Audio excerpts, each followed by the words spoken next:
Imaginez un instant. Fermez les yeux. Vous êtes dans une chambre d'hôpital, la lumière tamisée, le silence. Une voix douce vous pose une question. Avez-vous vraiment vécu la vie que vous vouliez vivre? Cette question a hanté Bronnie Ware, infirmière, qui a recueilli les regrets de ceux en fin de vie. Pour nous, il n'est pas trop tard. Nous pouvons encore tout changer.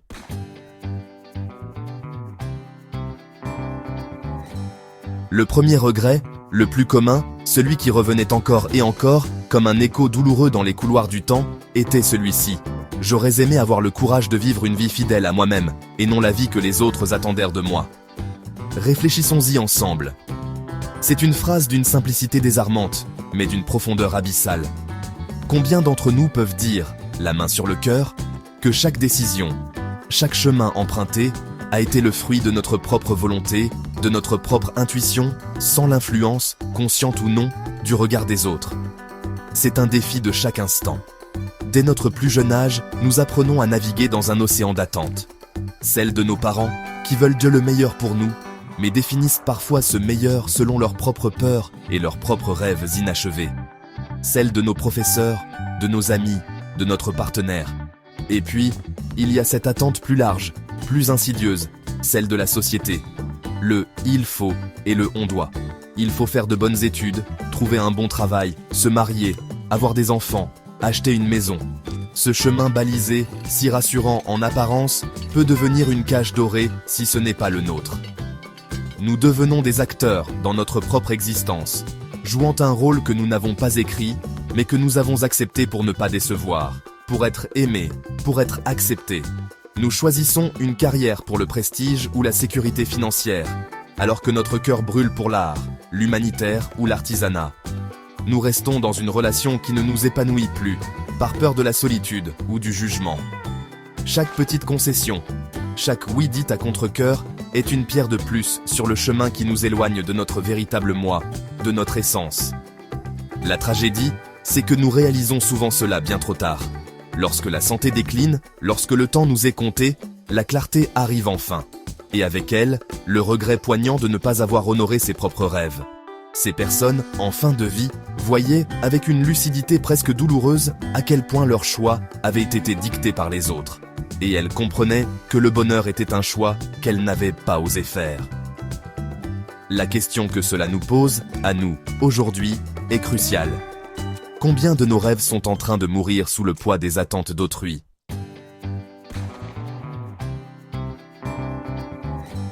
Alors, comment pouvons-nous commencer à démanteler cette structure? Comment pouvons-nous apprendre à distinguer notre propre voix intérieure du brouhaha incessant des opinions extérieures? La première étape, comme toujours, est la prise de conscience. C'est de s'arrêter, de faire une pause dans la course effrénée de nos vies et de s'interroger honnêtement. Prenez une décision que vous avez prise récemment ou une que vous êtes sur le point de prendre. Une décision importante, comme un changement de carrière, un déménagement ou même une plus petite, comme la façon dont vous organisez votre week-end. Et demandez-vous, pour qui est-ce que je fais ça? La réponse demande une honnêteté radicale. Est-ce que j'accepte cette promotion parce que je suis passionné par les nouvelles responsabilités ou parce que cela impressionnera ma famille et validera mon statut social? Est-ce que je dis oui à cette sortie parce que j'en ai vraiment envie ou parce que j'ai peur de décevoir mes amis si je dis non? Apprendre à identifier la motivation profonde derrière nos actions est le premier pas pour reprendre le contrôle. C'est un exercice d'introspection qui peut être inconfortable au début, car il peut révéler des vérités que nous préférerions ignorer. Mais c'est un exercice libérateur. Vivre une vie fidèle à soi-même ne signifie pas devenir égoïste ou rejeter tous ceux qui nous aiment. C'est tout le contraire. C'est comprendre que l'on ne peut véritablement aimer et servir les autres que lorsque l'on est aligné avec soi-même. Un vous authentique, épanoui et heureux a tellement plus à offrir au monde qu'un vous frustré, résigné et vivant par procuration. Avoir le courage de poursuivre vos propres rêves inspire les autres à faire de même. Votre authenticité devient une permission pour l'authenticité des autres. C'est le plus beau cadeau que vous puissiez leur faire. Commencez petit. Identifiez une seule petite chose dans votre vie que vous faites pour plaire aux autres et qui ne vous correspond pas. Et décidez de changer cela. Peut-être est-ce de dire non à une invitation pour vous offrir une soirée de repos. Peut-être est-ce de vous inscrire à ce cours de poterie dont vous rêvez depuis des années, même si vos amis trouvent ça bizarre. Chaque petit pas renforce ce muscle du courage. Chaque décision alignée avec votre cœur vous rapproche de cette vie que vous ne regretterez pas. C'est un voyage, pas une destination. Un voyage qui commence maintenant.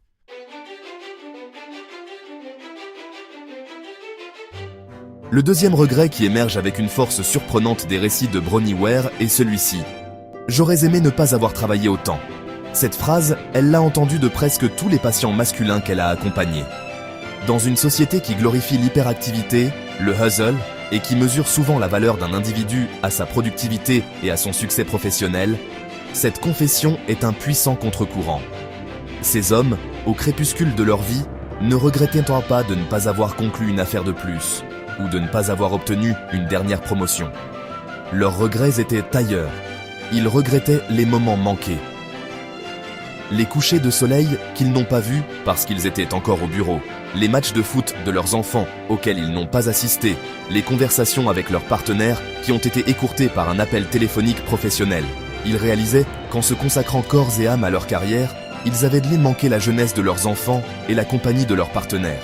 Le travail, qui devait être un moyen de subvenir aux besoins de leur famille, était devenu une fin en soi, un voleur de temps et de relations précieuses. Ce piège est subtil et incroyablement moderne. Nous vivons dans une culture où être occupé est devenu un badge d'honneur. Si vous n'êtes pas débordé, c'est que vous n'êtes pas assez important, pas assez ambitieux. Le travail s'infiltre partout, sur nos téléphones à table, dans nos soirées, pendant nos vacances. La frontière entre la vie professionnelle et la vie personnelle est devenue si poreuse qu'elle a presque disparu. Nous nous identifions tellement à ce que nous faisons que nous en oublions qui nous sommes en dehors de notre titre ou de notre fonction. Pourtant, au seuil de la mort, personne ne se dit « J'aurais aimé passer plus de temps au bureau ». Personne. Cette perspective devrait nous faire réfléchir profondément. Le travail est un aspect important de la vie. Il peut être une source de sens, d'épanouissement et de contribution.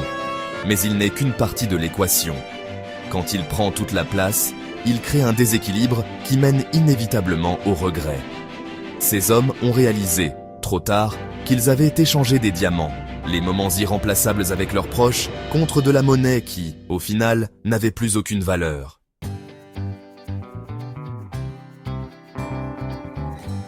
La leçon ici n'est pas de diaboliser le travail ou de prôner la paresse. Loin de là. La leçon est de redéfinir notre relation avec le travail, de le voir pour ce qu'il est, un outil. Un outil pour construire une vie, pour soutenir nos passions, pour contribuer au monde, pour subvenir à nos besoins et à ceux de nos familles. Mais un outil ne doit jamais devenir le maître. Lorsque le marteau commence à décider ce que la main doit construire, il y a un problème. Il est temps de reprendre le contrôle et de nous rappeler que c'est nous qui tenons l'outil, et non l'inverse. Comment faire concrètement ? Cela commence par poser des limites claires et intentionnelles. Des limites de temps. Décider qu'après une certaine heure, les notifications professionnelles sont coupées, l'ordinateur est fermé. Des limites spatiales, si possible, avoir un espace dédié au travail qui n'envahit pas les espaces de vie et de détente. Et surtout, des limites mentales, apprendre à se déconnecter, à être pleinement présent là où l'on est. Quand vous êtes avec vos enfants, soyez avec vos enfants. Pas seulement physiquement, mais mentalement et émotionnellement. Laissez le travail au bureau, même si le bureau est dans votre salon. Il s'agit de redéfinir le succès. Est-ce que le succès se mesure uniquement en chiffres, sur un compte en banque, ou en échelons gravis dans une hiérarchie ? Ou bien le succès inclut-il la qualité de nos relations, la profondeur de nos rires, le nombre de souvenirs heureux que nous créons ? Imaginez votre vie comme une roue, avec plusieurs rayons, carrière, famille, amis, santé, passion, spiritualité. Si le rayon carrière devient si long et si lourd qu'il déforme la roue et l'empêche de tourner rondement, l'ensemble du voyage devient chaotique et pénible. L'harmonie est la clé. Alors, je vous invite à faire cet exercice. Regardez votre agenda de la semaine passée et codez par couleur le temps que vous avez alloué au travail, à votre famille, à vos amis, à vous-même, repos, passion, sport. Le résultat est-il équilibré ? Reflète-t-il vos véritables priorités ? Si la réponse est non, ne vous jugez pas. Voyez-le simplement comme une information précieuse. et décidez d'une petite action, un petit changement que vous pouvez mettre en place dès cette semaine pour commencer à rééquilibrer la balance. Car la vie, la vraie vie, se passe bien au-delà des murs du bureau.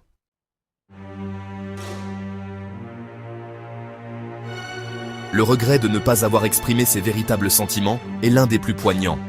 Nous apprenons à cacher nos émotions, à sourire quand on veut pleurer, à dire « tout va bien » quand le chaos règne en nous. Mais ce silence construit des murs, nous prive de connexions authentiques et finit par empoisonner notre paix intérieure. Oser exprimer ses émotions, c'est choisir la vie, la vraie.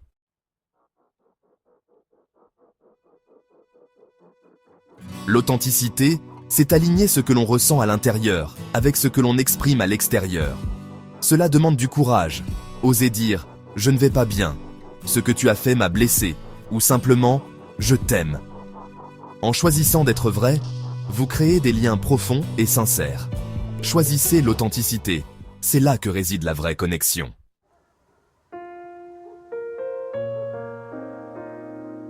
Le quatrième regret, c'est celui des amitiés perdues. Quand nous sommes jeunes, nos amis sont notre univers, témoins de nos joies et peines. Mais la vie adulte nous emporte, et peu à peu, ces liens s'effritent. Ce n'est pas par manque d'amour, mais par manque d'attention. Au crépuscule de la vie, on ne regrette pas les succès matériels, mais de ne pas avoir entretenu ces liens précieux. Quel jardin d'amitié laissons-nous à l'abandon aujourd'hui? L'amitié n'est pas acquise.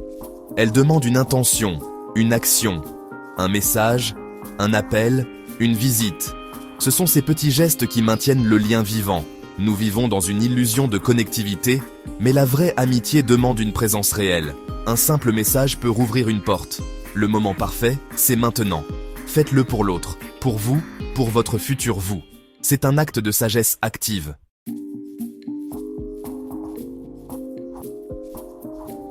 Le regret le plus subtil, ne pas s'être autorisé à être plus heureux. Le bonheur n'est pas une destination future, mais un choix quotidien. Ceux qui approchent la fin réalisent qu'ils auraient pu choisir d'être heureux, ici et maintenant. Le bonheur n'est pas le but du voyage, mais la manière de voyager.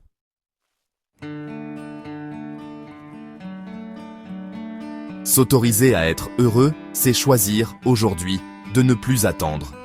Cela commence par une prise de conscience. Notre bonheur dépend de notre regard, pas des circonstances. Pratiquez la gratitude, même pour les petites choses. Le bonheur n'est pas une destination lointaine, mais un choix, ici et maintenant. Quelle petite action pouvez-vous faire aujourd'hui pour inviter la joie? Ces 5 regrets ne sont pas une condamnation, mais un cadeau. Une carte dessinée avec l'expérience et la sagesse de vies entières. Elle éclaire notre chemin, nous rappelant que le temps devant nous est précieux. La seule question qui compte, qu'allez-vous faire de ce temps? Merci d'être ici. Votre histoire compte. À bientôt.